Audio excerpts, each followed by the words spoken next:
It's good to see everyone. Again, thanks for coming. Just a few house cleaning items here. Our captains were announced this past Friday. Isaiah Helms, Bucky Williams, and Christian Horn represent the offense. Nick Ross, Brendan Harrington, Andrew Parker will be with the defense. And then Milan Tucker and Jackson Green will represent the special teams. So very proud of all 8 of those players. They represent our program the right way. They're hardworking.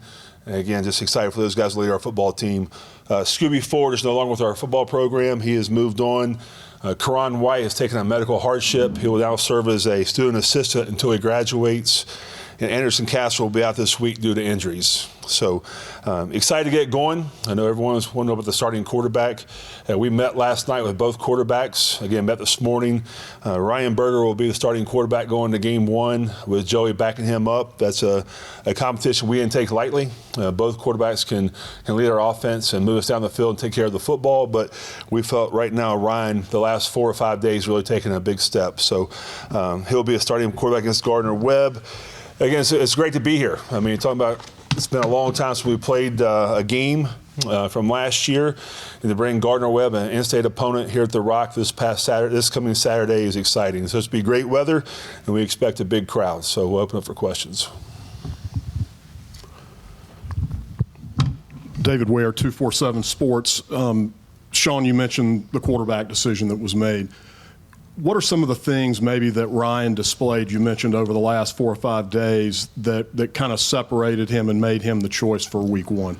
Well, that's a battle, David, that we didn't take lightly. It went back to January when we all came back from Christmas break, and we wanted to make this a true quarterback competition. And then you went through spring practice, through summer workouts, and through fall camp. And some days Ryan outperformed Joey, and it was vice versa. Joey outperformed Ryan. But the last few days, this is command of the huddle, the way he's been able to hit the right reads, get us in the right plays, our checks.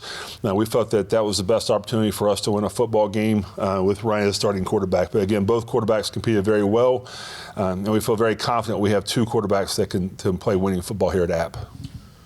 In looking at the depth chart, you've got a defensive unit that looks a lot different than it did last year. Some familiar names back, but you've got some transfers mixed in there, some younger guys who have developed their way up the depth chart. Can you talk a little bit about the offseason development of this defense? Because it looks and feels much deeper than it did last season. It did. That was intentional. I think Coach Sloan and his staff have really closed the gap to where we started, back in January until now.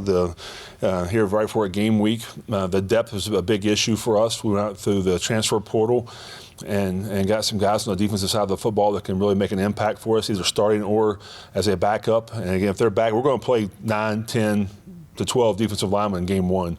That's the position we have to make sure we're good as we get into conference play. But you look at it, look at Sean Collins and Mike Fletcher. Those have been 2 players that really stood out. They bring a lot of length and speed to rush the quarterback, if you will. Andrew Parker's been there for a while now. It's the 2nd year in the system. And then you look at the safety position in corners. Tyreek Thunderbergs came in and really made a name for himself, really did well in spring practice. And then, we have 3 corners that will play for us, and Jarrett Paul and Ethan Johnson. So I just like where we are right now. I like our team chemistry. I like how we compete every day in practice. We practiced yesterday. It was probably one of the most competitive practices we've had all season. You also mentioned the team captains being announced this past week. Can you remind us a little bit about the process that you guys go through to choose those guys? And then realizing they're all individuals, is there anything in particular about this group as a macro that you would say kind of defines their leadership qualities? Well, I think it's what our program is based upon. It's blue collar and work ethic. And, all 8 of these players demonstrate that through the off season and through summer workouts. But I'm proud of the way our team voted for our captains. Again, it was a vote on this past Friday, and we announced to the team and to the media on Friday through social media. But just the way they go about themselves, the way they handle business on and off the field, the way they represent our university, the town of Boone, I think that speaks volumes for the leadership we have in that room right now. David Rogers, High Country Sports.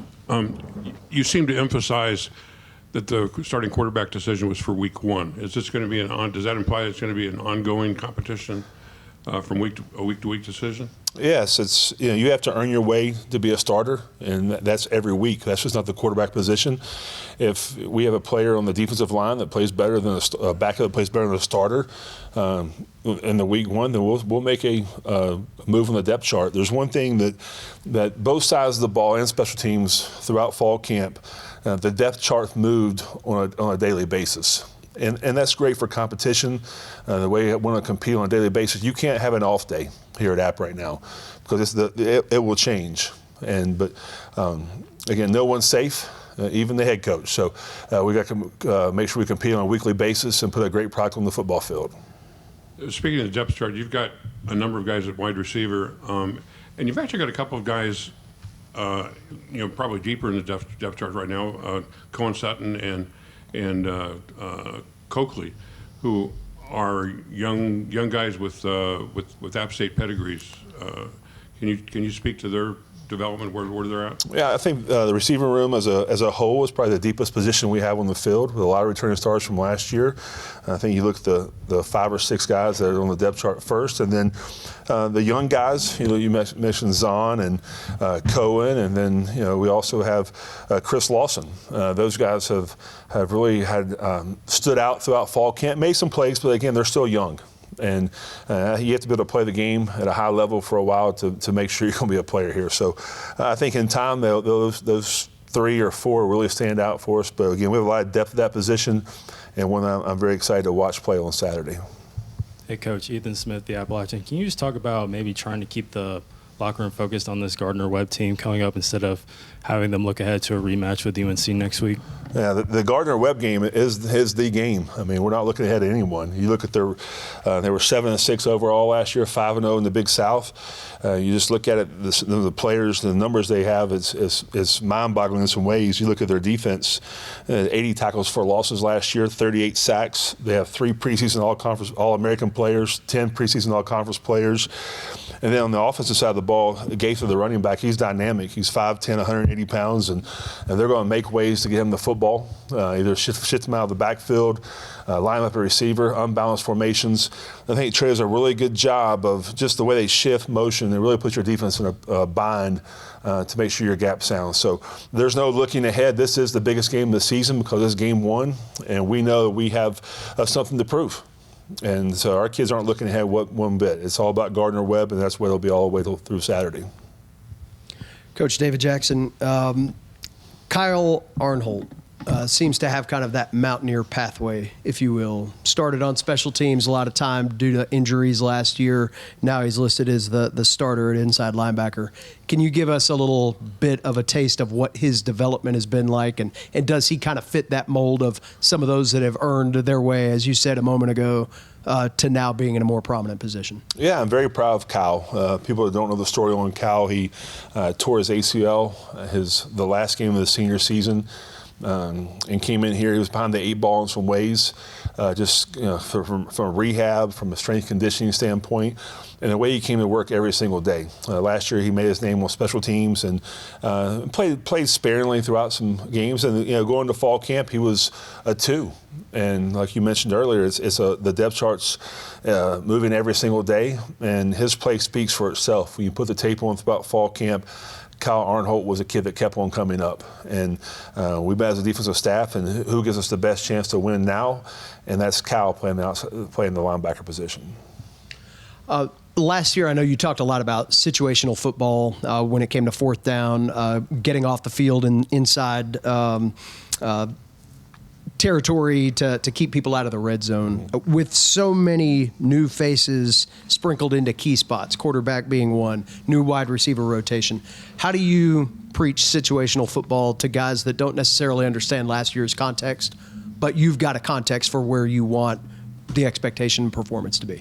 I think that's one of the things we do very well here at App is talk about and go out and actually have situations in practice that puts them in a bind to the offense or defense. Every night throughout fall camp, one of the coaches come up and talk about situational football and where it fits into the big picture. I mean, each play or each situation is a small snapshot of the whole game. But we practice those situations. David Ware could call 1st and 10. It's the 2nd and 7, the 3rd and shorts that you really have to be prepared for. Going forward on 4th down, we'll be aggressive this year again on 4th down. Because again, touchdowns wins football games, and to go out and get in the red zone and go out with field goals, that doesn't help. You're losing 4 points right there. So we talk about the 4 points you lose if you kick field goals. So we'll have to be aggressive in the red zone, and then just throughout how you prepare practice, has to be able to coincide with the game. And we talk about the middle 8 a lot around here, and that's the last 4 minutes of the first half and the first 4 of the second half. And you talk about situational football again. You go back and whenever we've won the turnover margin, since I've been the head coach, we're 15-1 when we've won the turnover margin. So that's a big doubt throughout fall camp. And I think our coaching staff's done a great job of relaying the message to our players. Now the players are talking about it. So if they're talking about it, then they know it's very important. Chris Womack, WLOS. With the idea of earning your spot every week at the quarterback position, you've got a pretty young guy. What's the balance between earning your spot but also giving him enough of a leash to kind of develop as a college quarterback? Yeah, it's playing quarterback in college football is not easy. And so it's a weekly battle. And we talked last night with Ryan and Joey that there's going to be ups and downs throughout this thing, and there's going to be learning curves that you wish you had that play back. But we're very confident who we have at quarterback. We're very confident in that quarterback room as a whole. Ryan earned the spot for week 1. He's our quarterback. But again, we have a lot of confidence also in Joey Aguilar. He's proven he can do it at the college level through his junior college tape, and he did that throughout fall camp. But we're not going to sit here and say, listen, if you have a bad game, we're going to bench you. We're not doing that. That's not. You can't. Your players can't have confidence in themselves, and we have to have confidence in our players. But they're going to make mistakes. But the thing about it, they're young. Sometimes they don't know any better. But we're going to go out and let them play football. We're not going to put we can only run this play with Ryan or this play with Joey. We're going to play football and play loose and have fun playing football. With Caden Robinson specifically, what did you see in his development from the end of last season to now? And what do you feel like his role needs to be for this team to be successful? Well, Caden's had an outstanding off season. He's really changed his body in a lot of ways. He's trimmed down as far as his body fat percentage. And he's a natural leader. I mean, the kid just goes out and works. As a receiver, some days there will be receivers that run 4 and 5 miles, and that's a lot of running on your legs throughout fall camp. And Caden pushed through it when he was tired and sore, which the years previous he might not do that. And this year he's really matured in that aspect of it to go out and be a leader and be a guy that our team can depend on. I'm going to go a little off the wall here. App has 3 guys, former football players, who are on NASCAR pit crews right now. 4th one in the Truck Series. What do you think of that kind of pipeline that y'all are kind of developing to NASCAR and just the opportunity for these guys to be in professional sports, even if it's not football? Well, it's a great opportunity for them to earn a living for sure. And trying to answer this question, but any way we can go out and they can make a living doing something they love, and you watch NASCAR's a popular sport on TV right now, and we have connection with Joe Gibbs Racing and Hendrick Motorsports that the guys come out and work our players out. In some of our positions, it's no different than NFL. They have certain specs they want, certain height and weight for different positions on the pit crew, and the players have done that, have been very successful. Hey, Coach, Patrick McCormick, Watauga Democrat.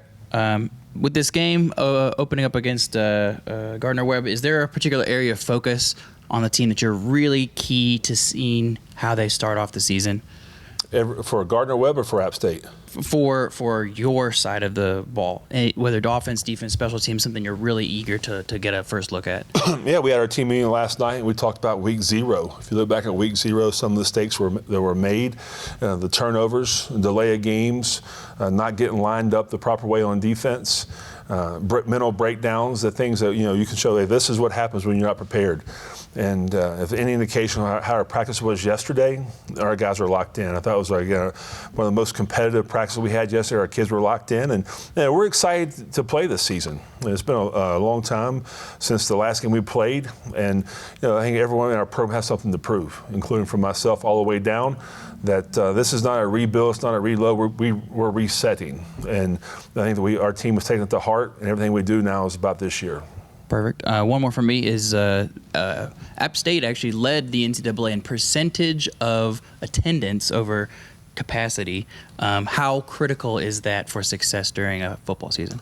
Well, it's big for our athletic department. It's big for our football in general that you bring recruits on campus, that they see this is an electric atmosphere.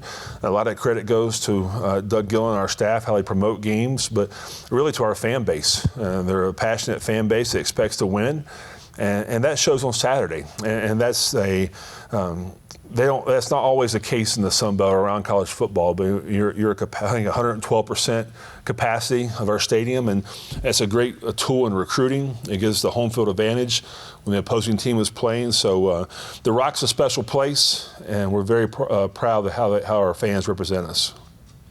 Coach, in some ways, you've got a little bit of a, a new look defense, new coordinator, a few new players like we've talked about. Gardner-Webb ran one of the highest number of plays in the FCS last year. Do you like tempo being an early challenge for this group to feel that they can check that one off the list, so to speak? Yeah, it's, what's really going to help our defense is have a really good offense. And if we can keep their offense off the field, then it gives our defense more time to make adjustments, because Coach Lamb does a fantastic job of really shifts and motions and empties and going fast in tempos that puts you in predicament that you can't get a whole call in on defense. It's a one-word call. That goes to our base look, if you will. But it's something that does scare you. But the good thing is that we're able to do that also. And we're able to get a lot of practice this fall camp and throughout spring practice of the tempo offense that they run. If you look at their offense, probably very similar to us. It's how they're going to run the football and shifts in motion. So we're prepared. Again, the hay's never in the barn. Our guys were up here late last night working on both sides of the football. So that's why you play the game. And again, we can't be more excited to play them this Saturday.